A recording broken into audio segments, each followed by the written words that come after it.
Լև գրուպ հաստաբանական գրասենյակը շնորհավորում է բոլորիս ամանորը և Սուրբ Ծնունդը։ Թող 2026-ը լինի պարզ, արդար և հաջողություններով լի տարի։ Ջերմ բարեմաղթանքներով Լև գրուպ հաստաբանական գրասենյակ։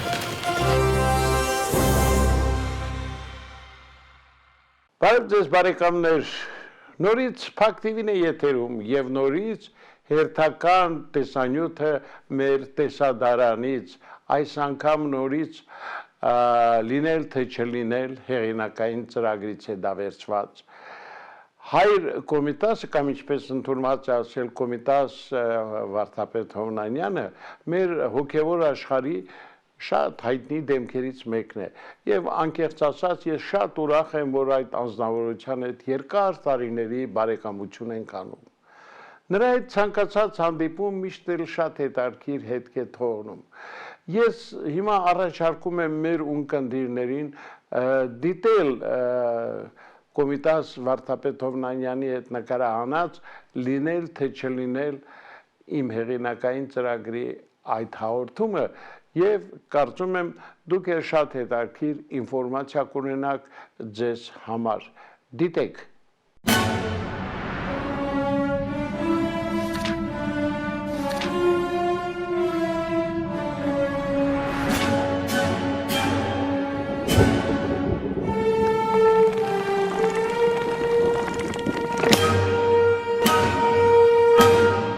Լինել թե չլինել հեղինակային ծրագիրը կրկին ուղիղ եթերում է։ Ողջունում ենք մեր բոլոր հեռուստադիտողներին եւ քիչ հետո այստեղ կընդունենք այն հյուրին, որի հետ կարծում եմ ձեզանից շատերը վաղուց են ծանոթ, բայց չէր խանգարի, որ այսօր մի փոքր ավելի ուշադիր լինեիք, որտեղ մեր զրուցակիցը իրոք այն անձնավորությունն է, որի հետ հանդիպելը զրուցելը միշտ էլ շատ հետաքրքիր է։ Դիտենք դրա մասին պատմող տեսանյութը։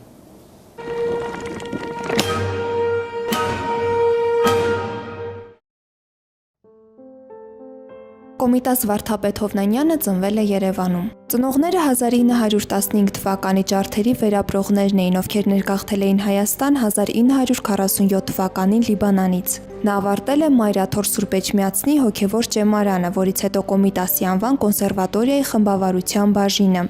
2 տարի անց նա կոչվել է հոգևոր ծառայության, նախ կարճ ժամանակով Ռումինիա, ապա Գերմանիա եւ հետո Ֆրանսիա։ Շուրջ 26 տարի Եվրոպայում պաշտոնավարելուց հետո 2008 թվականի սեպտեմբերից Մայրաթոր Սուրբ Էջմիածնում է։ Վեհափար հայրապետի կարգադրությամբ նշանակվել է Հայաստանի հայորդաց տների ընդհանուր տեսուչ տնօրեն։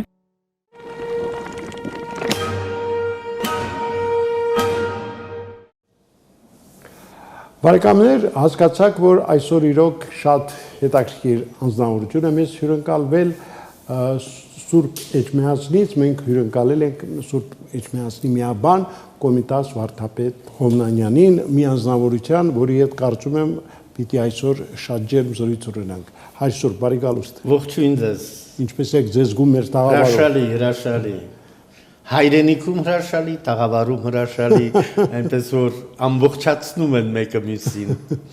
Ես պիտի մեր հեռուստադիտողներին ասեմ, որ ամեն անգամ երբ ականջալուր ես Կոմիտաս Վարդապետի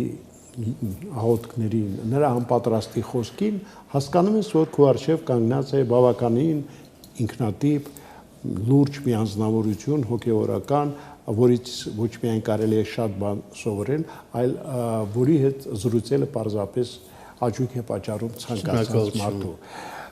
Ինչպես եք կարողանում անընդհատ մեզ զարմացնել ձեր ցանկացած ելույթով։ Գիտեք, ավետարանի մեջ հրաշալի մի դարձված կա, ասում է, երբ որ պիտի խոսեք, մի մտածեք, թե ինչ պիտի խոսեք, որովհետև ձեր հայրը ձեզ պիտի խոսեցնի։ Ես ամեն անգամ ելույթից առաջ միշտ աղոթում եմ առ Աստված, որպեսզի երկնավոր հայրը ինքը խոսի,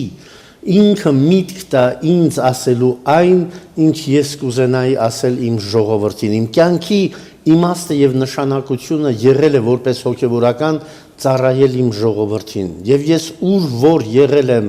իմ սփյուռքյան աշխատանքի տարիներին դա եղել է իմ նպատակը անել ամենայն ինչ հավաքական կյանքը զորացնելու եւ ազգային գիտակցությունը ամրագրելու նրանցից յուրաքանչյուրի մեջ, որովհետեւ մեր ժողովուրդը իրավունք չունի ուծացման, իրավունք չունի կորստյան, նա Աստծո կողմից ընտրված է եղել, որպեսզի գոյատևի եւ իր մտքի եւ հոգու լույսերը սերմանի այլոց մեջ, այն ինչ այսօր վկայում են բոլոր այն փաստաթղթերը, որոնք գալիս են անցյալի խորքից։ Այ մենք ձեր կեսագրականից տեղեկացանք, որ երբ 2008 թվականին վերադարձակ Հայաստան, Մայրաթոր Սուրբ Էջմիածին, ամենայն հայոց հեղափարի կողմից նշանակվեցիք հայորդաց տների տեսուչ տնօրեն։ Այո։ Եվ բավականին ժամանակ աշխատեցիք։ Այ ինչ է իրենից ներկայացնում այդ կառույցը եւ ինչպիսին է իրավիճակը այդ կառույցում։ Ի պատիվ ամենայն հայոց ներկա հայրապետի Գարեգին II-ի դեռ Արարատյան հայրապետական թեմի փոխանորդ եղած ժամանակ նա կարողացավ նախկին պիոներ պալատները վերցնելով մի քանիս անշուշտ ոչ ամբողջը դարձնել հայորդյաց տներ իմ մտի ունենալով այն հանգամանքը, որ այդ 90-ական թվականներին, երբ անորոշությունն էր իշխում հայոց աշխարհում եւ երեխաները մատնվել էին ինչ որտեղ անորոշության, որոնք դպրոցի փոխարեն փողոցն էին դարձրել կյանքի դպրոցը, որպեսզի նրանց կարողանար այդտեղից գտրել, ստեղծեց այս կառույցները, որպեսզի հայորդյաց տներից ներս երեխաները ձևավորվեին ոչ որպես պարզ անձ, այլ ձևավորվեին որպես հայորդիկ, որովհետև հայը նշանակում է ստեղծագործող, արարող եւ հայորդյաց տներից ներս երեխան դա էր սովորում։ Եվ փառք Աստծո, որ այսօր մենք ունենք 8 հայորդյաց տներ, ուր մի քանի հազար երեխաներ են սովորում, այդ նույն կրթությունը ստանալով, դրան զուգահեռ ստանալով նաև ազգային կրոնական դաստիարակություն, այն առումով, որ ոչ թե ինչպես այսօր Աստվածաշունչը ներկայացում է որպես իբրև հրեական շահերին պաշտպանող մատյան, այլ Աստվածաշնչի մատյանի մեջ այն բոլոր գեղեցիկ դարձվածքները, որը մարդու մեջ վանում է անասնականը եւ մարդուն ձևավորում է որպես բանական, բարոյական կերպար։ Եվ ահա այս մեծ եւ բարձր գործին լծված են հայորդյաց տները, որոնք ի պատիվ ներկայիս կաթողիկոսի ինքն է եղել հիմնադիրը այդ կառույցների եւ առ այսօր այդ աշխատանքը շարունակվում է եւ մեկ ամիս է ես դադարել եմ այդ պաշտոնը ուրեմն այդ պարտականությունը ունենալուց, բայց նրանք ովքեր եկել եւ շարունակում են գործը անտարակույս պիտի շարունակեն այն, ինչ նպատակն է ամենայն հայոց կաթողիկոսի, որովհետեւ մենք իրականացնողներն ենք տեսլականի մեր վերադասների ճշմարտությամբ ծառայելու մեր ազգին, հայրենիքին եւ սրբազնասուրբ եկեղեցուն։ Ես համամիտ եմ ձեզ հետ, Հայր Սուրբ, եւ պիտի ասեմ, որ իրոք ձեր հայորդաց տների ուսաները շատ հետարքի անհատներ են մեծանում եւ նրանք տարբերվում են մյուս ուսումնական հաստատություններում սովորող իրենց հասակակիցներից, դա հուշում է նաև այն, որ ոչ միայն հոգևոր անհրաժեշտ կրթություն են ստանում, այլ նաև լիարժեք կրթություն են նրանք ստանում։ Այո։ Իրապես շատ ճիշտ եք նկատել դա, մեզ մոտ, որովհետև մենք ոչ միայն զբաղվում ենք երեխային պարզապես ինչ-որ բան սովորեցնելով, արհեստ, արվեստ, մարմնամարզություն կամ նմանատիպ լեզուներ եւ այլն, այլ մենք ուզում ենք երեխայի մեջ ճիշտ մտածող մարդուն ձևավորել, փոխհարաբերությունների մեջ, ընկերության մեջ կառույցից ներս նրանք լինեն իրապես գիտակից ընկերներ, նվիրյալ ընկերներ, որ երբեք չփորձեն մեկս մեկու վիրավորելով թեր արժևորել դիմացինին, այլ ճիշտ հակառակը Քրիստոսի օրինակով եւ Աստված խոսքով, թե ինչ ուզում ես ուրիշները քեզ անեն, նախ դու արա, այս գիտակցությունն է միշտ ձևավորվում հայորդյացտան կառույցներից ներս ի հոգուտ մեր երկրի, որպեսզի մեզանից դուրս եկած երեխան վաղը արժանին լինի հպարտորեն ինձ ինքը կոչելու Հայաստանի Հանրապետության քաղաքացի։ Հարցուր, հիմա մենք պիտի դիտենք մի տեսանյութ, դուք բազմաթիվ մամուլի ասուլիսների եք մասնակցում, ակտիվ մարդ եք ձեր էությամբ, ազնիվ հոգևորական անձնավորություն, որը միշտ հետաքրքրում է մեր ժողովրդի անցուդարձով, եւ հիմա այդ հատվածը դիտելուց հետո ես կուզենայի, որ մենք շարունակեինք մեր Սիրով։ Խնդրեմ։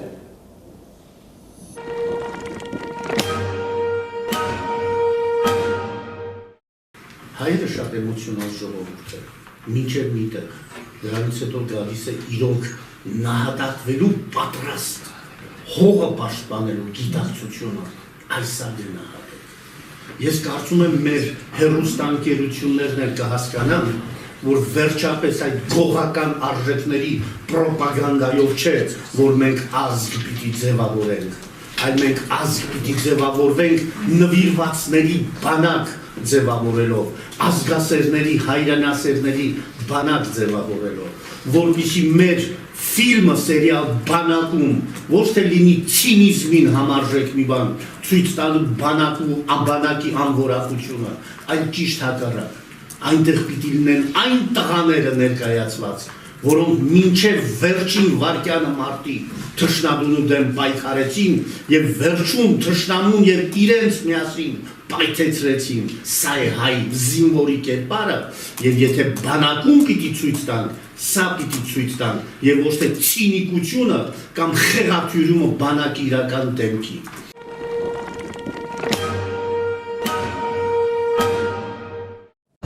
1939 թվականին Philips ընկերությունն արտադրում է Եվրոպայում առաջին էլեկտրական սփռիչը։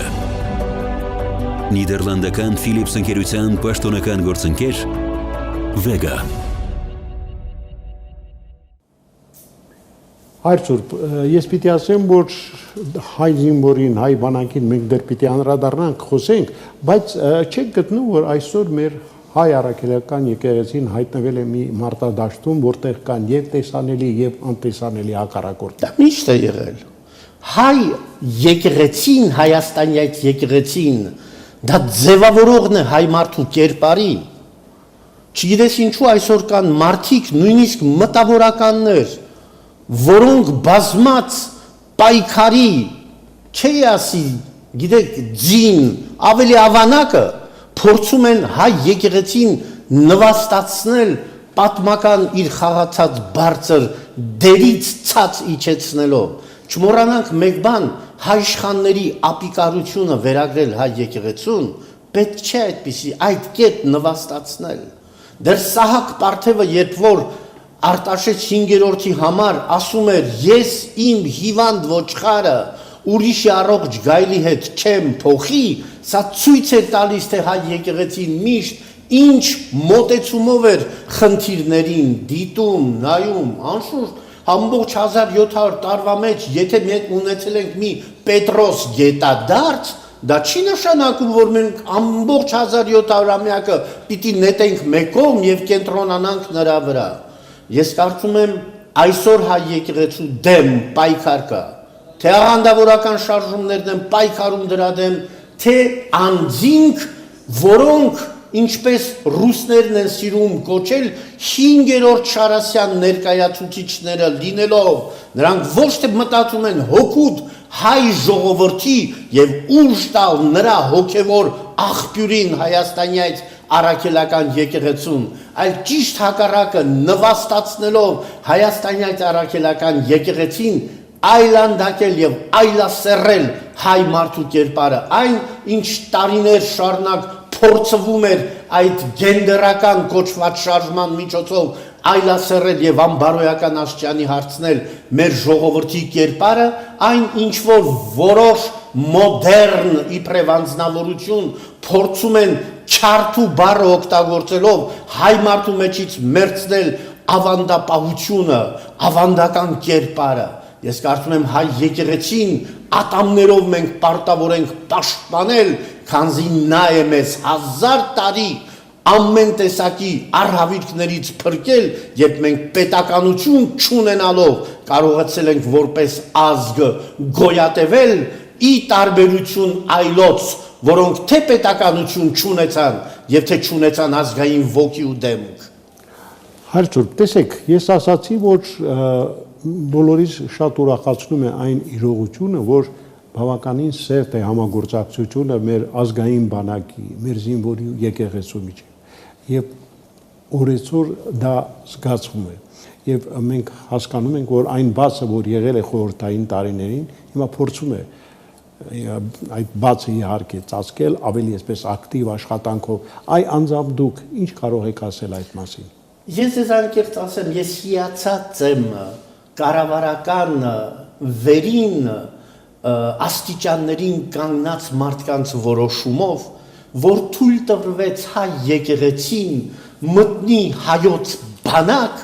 եւ մեր հրաշալի տղաները, սարկավակները 20 տարեկան, 21 տարեկան ապացուցեցին, թե ինչպես են կարողանում ոգևորել, խանդավառել, այդ ուժը ներշնչել մեր բանակի 18-19 տարեկան զինվորներին, որոնց մեջ ոչ թե վախկոտությունն է աչքի ընկնում, այլ հերոսությունը, որի փայլուն ապացույցն էր ապրելյան մի քանի օրերը։ Ես ուրախ եմ, որ մեր բանակում իրապես կան այդ հոգևոր յուրահատուկ սպասավորները, որոնք ներարկում են նրանց մեջ ոչ միայն պարզապես ապաշխարելու գաղափարը, ոչ թե Եհովայի վկաների նման զենքից հրաժարվելու գաղափարը, մորթապաշտությունը, այլ ճիշտ հակառակը,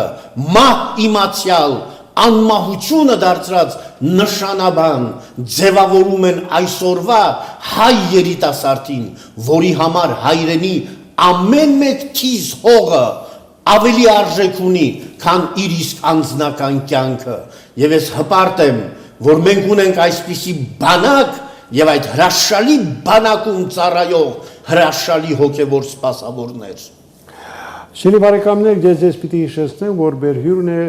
Մայրաթոր Սուրբ Էջմիածնի միաբան Կոմիտաս վարդապետը, մի եկեղեցական, հոգևորական անձնավորություն, որին պիտի շարունակեմ տալ իմ հերթական հարցերը, բայց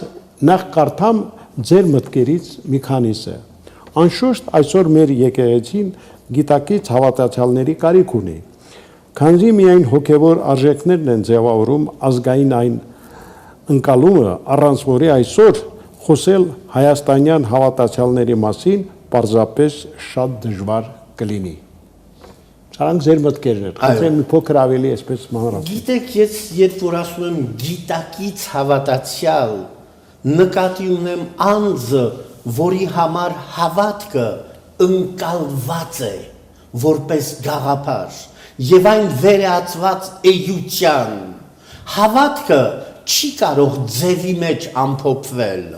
Այսօր շատերի համար կամ ոմանց համար այն պարզապես ձև է՝ մոմ վառել, մատաղ անել, մեռելոցներին գերեզման գնալ, զատիկ ծնունդին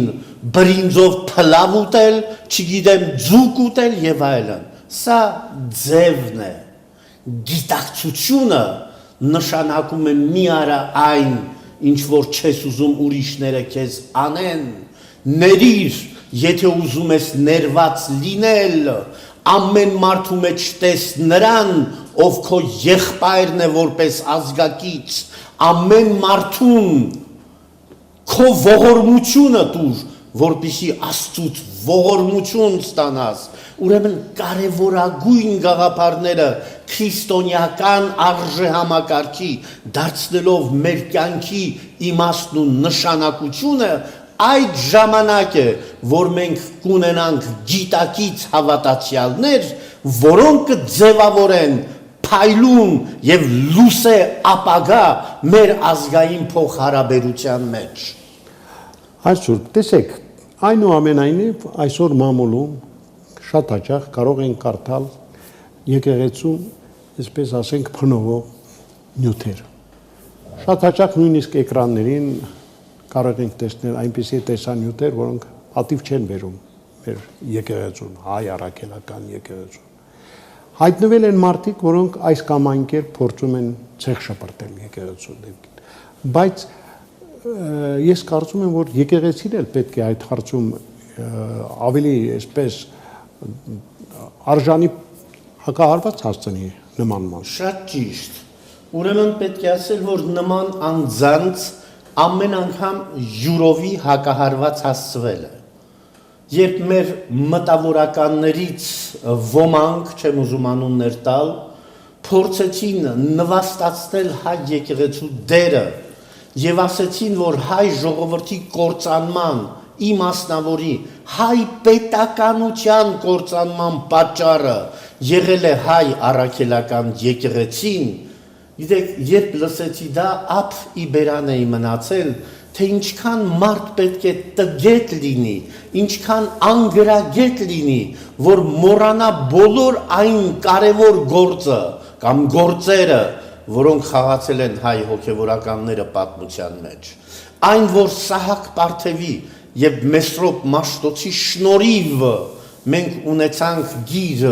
եւ գրականություն, սա ինքնին խոսում է այդ մասին։ Այո, կան շատեր, որոնք ասում են մենք նախապես ունեցել ենք գրային համակարգ, որը մեզ ծանոթ չէ։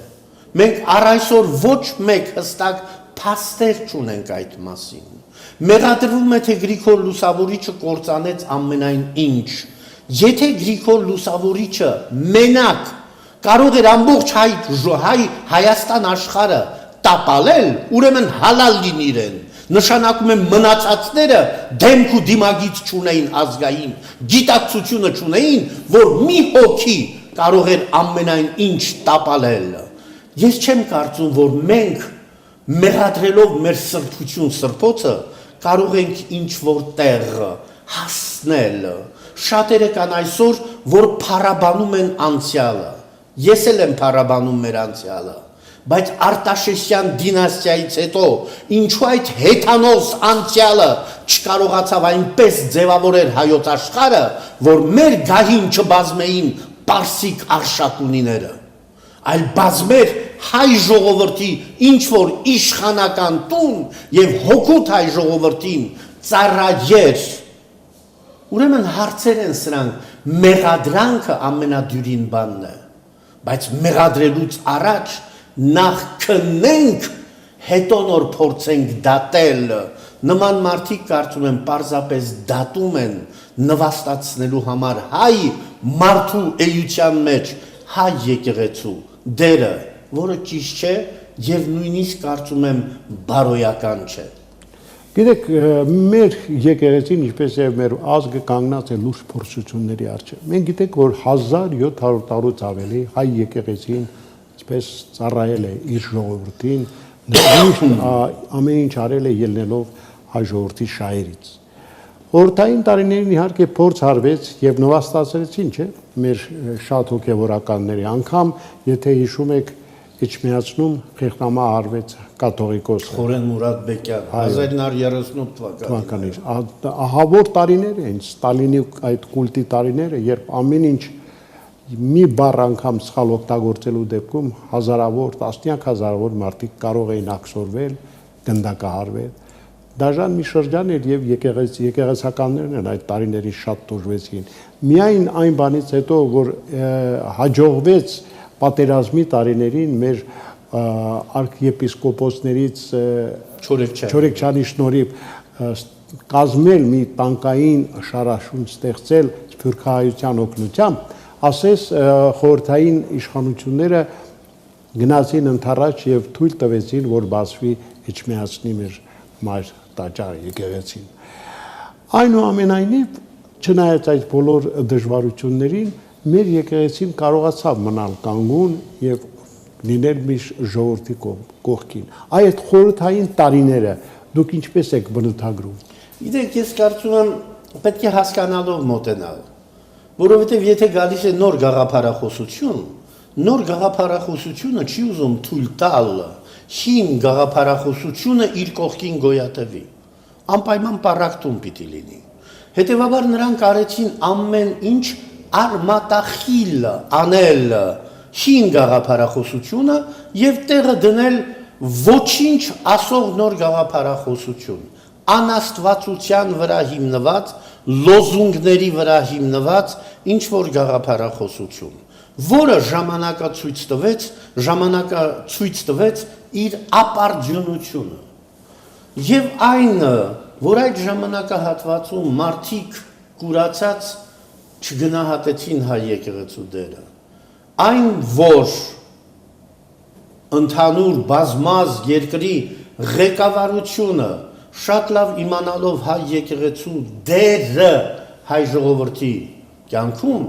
իդեպ ձեզ ասեմ, դե ռուսական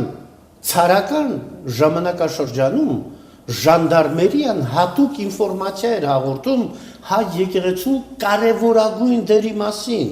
եւ ասում էին, եթե ուզում եք հայերին վերացնել ընդհանրապես, ուրեմն հարկավոր է ոչ թե ջարդ կազմակերպել, պարզապես արմատախիլ անել նրանց էությունից իրենց իսկ հավատքի նկատմամբ ունեցած սրբության զգացողությունը եւ նրանք արդեն ցցել էին 1903 թվականի, եթե հիշում եք 1905 թվականի նրանց գործունեությունը, որը շարունակվեց սովետական տարիներին եւս։ Բարեբախտաբար երկրորդ համաշխարհային պատերազմին, երբ ամերիկյան թեմի առաջնորդն էր Գարեգին Հովսեփյանց, իմաստնագույն եւ խելացի եպիսկոպոսը, որը դասընկերն էր Գևորգ Չորեքչյանի, նա կարողացավ Սփյուռքին կոչ անելով իմ մասնավորի ամերիկահայությանը, Գարեգին այն ժամանակ տեղապահն էր Գևորգ Չորեքչյանը, ընթացք տալով նրա կոչին, բավականին մեծ գումար հավաքեցին, ուրեմն տանկային Սասունցի Դավիթ տանկային շարասյունը ձևավորելու եւ սովետական կառավարությունը տեսավ, որ Սփյուռքը ուժ է եւ հայ եկեղեցին պահելով կարող է թերևս այդ ուժը հոգուտ իր գաղափարախոսության ծառայեցնել եւ դժբախտաբար անխուսափելի էր այն փաստը, որ իրենք դա արեցին եւ բոլորիս համար հայտնի է, թե ինչպես տարիներ շարունակ դաշնակ, հնչակ, ռամկավար այդ պարակտումները իրականացրեցին եւ ձևավորեցին, որով ներսից քայքայեցին Սփյուռքի հայությանը։ Այնպես որ այդ ժամանակաշրջանը իր դրական կողմերով հանդերձ ունեցել է մեզ համար նաեւ շատ բացասական կողմեր։ Այսօր մարդին 25 տարուց ավելի է մենք վայելում ենք մեր անկախությունը։ Եվ պիտի ասեմ, որ անկախության առաջին իսկ օրերից մեր կաթողիկոսների առջև խնդիր դրվեց, որ վերականգնեն գործած եկեղեցիները։ Այն հոգևորական դասը, որը փաստորեն նույնպես շատ ծանր վիճակի մեջ էր հայտնվել խորհրդային տարիներին, փաստորեն վերացվել էր։ Եվ ի պատիվ մեր վեհապարների, պիտի ասել, որ այդ ուղղությամբ շատ մեծ աշխատանք կատարվեց։ Սկսած Վազգեն վեհապարից, վերջացած ներկայից կաթողիկոսով։ Այս կուզենայի, որ այդ շրջանի մասին է մի քանի բան։ Գիտեք, Վազգեն վեհապարին ինչքան էլ գնահատում էին, բայց Մոսկվայից հրահանգներ էր գալիս միշտ սահմանափակ վիճակի մեջ պահել մայրաթոռը։ Ես ընդունվել եմ մայրաթոռ 1969 թվականին։ Այդ տարի հոգևոր ճեմարանում ընդունվեց 45 կամ 60 սաներ ունեինք։ Մեռոնորտնություն պիտի լիներ։ Մեռոնորտնություն ավարտվելուց հետո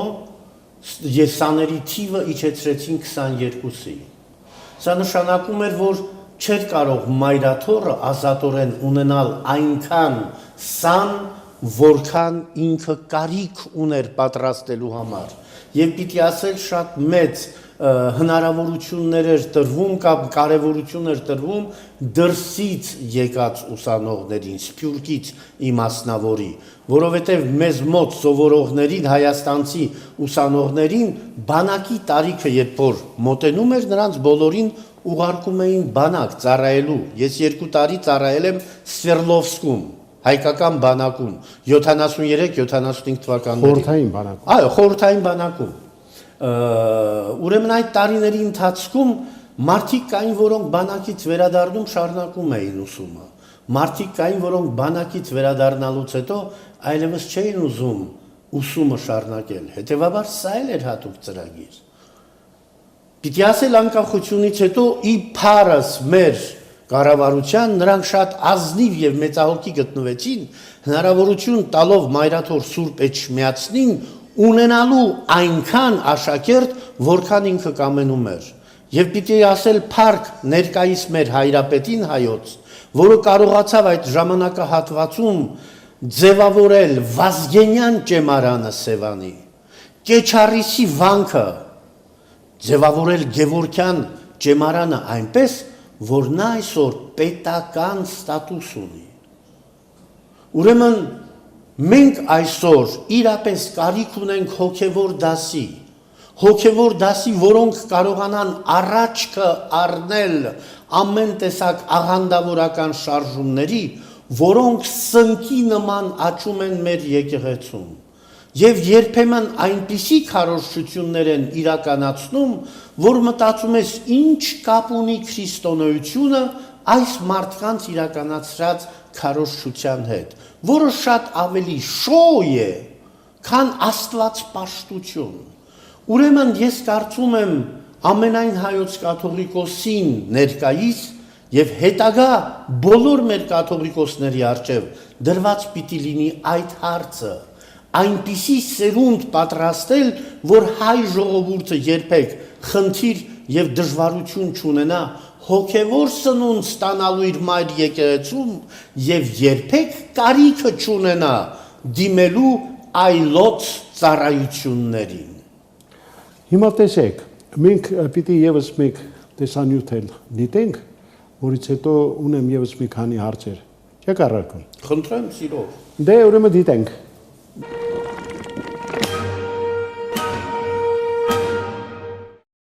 Մեզանից շատերին անշուշտ հայտնի է, որ երբ որ շումերական արձանագրությունները 1887 թվականից սկսեցին բացահայտվել, այնտեղ խոսվում էր Արարատ տապետության մասին։ Նորից հայ ժողովրդի բարեկամ շակերտավոր գիտնականները ջանք չխնայեցին աղավաղելու համար այն, ինչը առնչակից էր մեր ժողովրդի պատմությանը, որպեսզի ներկայացվեր այդ ամենը այնպես, որ Արարատն որևէ առնչություն չունի Հայաստանի հետ, առավել ևս, որ նույնիսկ որոշ գիտնականներ փորձեցին փաստել, որ Արարատ կոչված լեռը ընդհանրապես առնչություն չունի Հայաստանի հետ, այլ չգիտեն դա որտեղ է, բայց ամենայն դեպս Հայաստանում չէ, Սրբազան լեռը։ Բարեբախտաբար, երբ որ մենք այսօր մեր տրամադրության տակ ունենք արդեն որոշ գրականություն, գալիս է փաստելու այն, ինչ որ շումերները խոսել են մեր մասին եւ ինչ որ պատմությունը արձանագրել է։ Օրինակ, երբ շումերները խոսում էին հայերի մասին, Արարատ տայպետության մասին եւ բնութագրում էին այն որպես առաջինը աստվածների երկիր, երկրորդը Աստծոն տրված ժողովրդի երկիր, երրորդը սուրբ օրենքների եւ ծեսերի երկիր եւ չորրորդը անմահության գաղտնիքը իմացողների երկիր, այս գաղափարը մեզ որպիսի դառնար հոգեհարազատ, մեր տրամադրության տակ ունենք Բերրոսոս անունով պատմիչի գերմաներեն տարբերակը, որի հեղինակն է Պաուլը Շնաբելը, այստեղ շատ հետաքրքիր մի արձանագրություն կա։ Երբ Քսիսուտրոսին Աստված ասում էր, որ նավ պատրաստիր, որովհետև ջրհեղեղից պիտի ազատվես, նա հարցնում է Աստծուն, ազատվելուց հետո ուր պիտի գնամ ես։ Եվ Աստված նրան ասում է, դու գնալու ես աստվածների մոտ։ Եվ երբ որ ջրհեղեղը ավարտվում է եւ նավը իջնում է, եւ Քսիսուտրոսը դուրս է գալիս, հարցնում է աստվածներին, որտեղ եմ ես, եւ նրանք, ինչպես այստեղ նշված է, հայտարարում են, որ դու Հայաստան աշխարհում ես։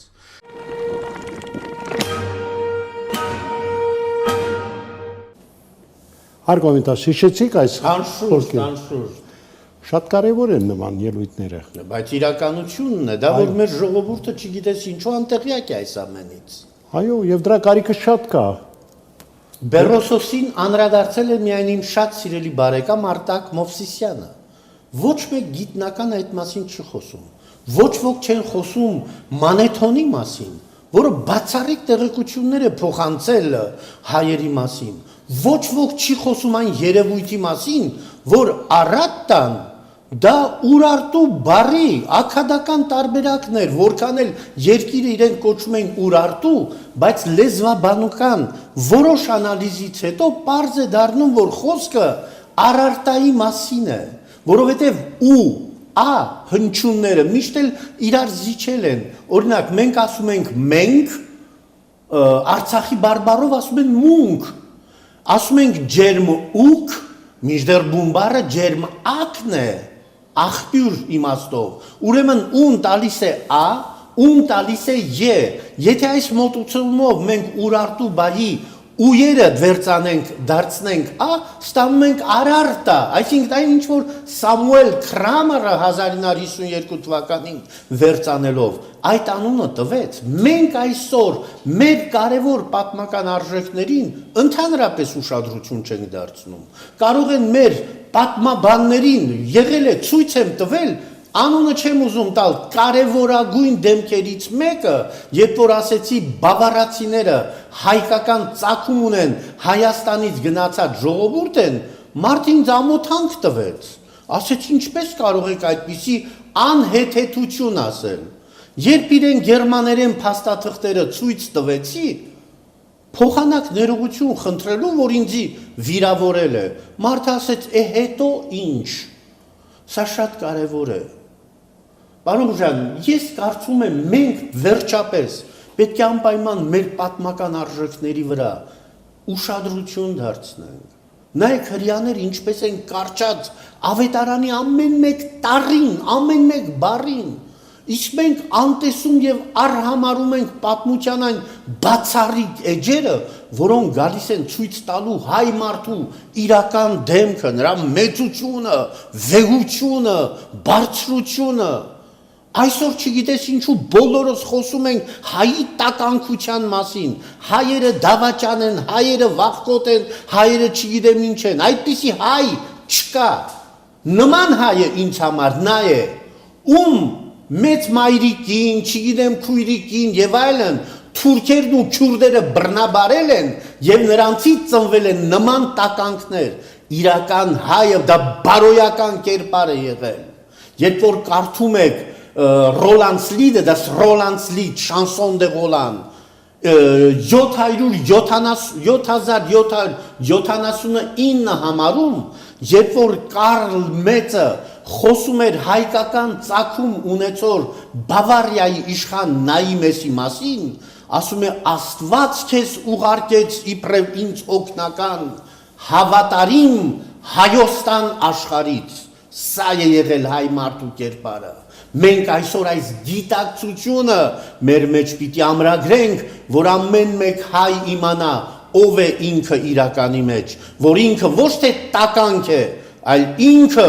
պատկերն է աստվածային կերպարի, որովհետև ինչպես շումերներն էին ասում, ոչ միայն մեր երկիրը աստվածների երկիրն էր, այլ մեր ժողովուրդը Աստծո ընտրած ժողովուրդն էր։ Հետո գիտեք, մեծ Բրիտանիայի ազգային թանգարանի շղթին գրած է, առաջին ժողովուրդը, որ ոտք են դրել մեծ Բրիտանիա հայերն են։ Այնտեղ գրված է բրետոնները,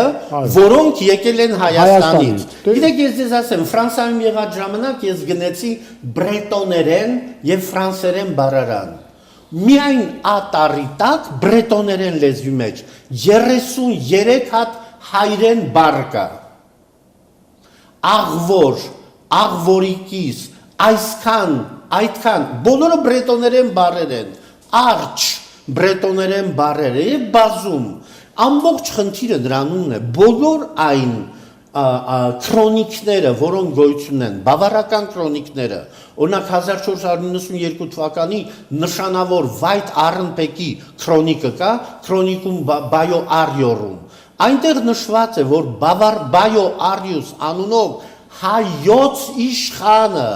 իր քաջարի ժողովրդի եւ ազատատեն ժողովրդի հետ միասին եկավ հաստատվեց այս երկիրը, որը իր անունով կոչվեց Բավարիա եւ որտեղ ապրում էին խեղճ ու կրակ power-ը, ֆելկր, խեղճ ու կրակ ժողովուրդներ, որոնք սնվում էին ձգնորսությամբ եւ վայրի կենթանիների որսորդությամբ։ Նրանք նույնիսկ ագրիկուլտուրա, գյուղատնտեսություն չեն ունեցել։ Այսօր ուր են հասել նրանք եւ ուր ենք մնացել մենք։ Մենք դարձել ենք ազգերի սերուցքը։ Տվել ենք ամենայն ինչ մեզանից պոկելով եւ այլոց փոխանցելով։ Մենք պարտավոր ենք վերադարձնել այս ամենը։ Այսօր վերջին հարցը մեր ծրագրի ավանդական Շեքսպիրյան հանրահայտ հարցադրումը լինել թե չլինել։ Լինել իմաստավորված, լինել արժևորված, լինել միասնականությամբ, լինել գիտակցելով եւ գիտակցաբար վաղվա օրը միասին կերտելով։ Շնորհակալություն, որ եկաք։ Սիրելի բարեկամներ, Հայր Կոմիտասն է Մայրաթոր Սուրբ Էջմիածնի միաբանը անձնավորություն, որ դուք էլ համոզվեցիք, որ միշտ էլ հետաքրքիր է զրուցելը։ Այսօր կարծում եմ, որ լավ կլինի տարին գոնե 1-2 անգամ հանդիպենք, որտեղ այսօր հոգևոր արժեքները շատ կարևոր են եւ հատկապես հոգևոր դաստիարակությունը մեր մտածելնդի համար պարզապես չի կարելի անտեսել։ Համամիտ եք։ Անշուշտ, մեծ սիրով, միշտ պատրաստ եմ։ Ուրեմն պայմանավորվենք, որ տարին գոնե 1-2 անգամ մեզ հյուրընկալվեք։ Մեծ սիրով։ Կիսվեք ձեզ հետ։ Մեծ Դուք էլ մեր ժողովրդին շարունակեք շատ այդպես հետաքրքիր փաստեր ներկայացնել։ Սիրով։ Շնորհակալություն։ Խնդրեմ։ Սիրելի բարեկամներ, այսօր այսքանը։ Ցտեսություն։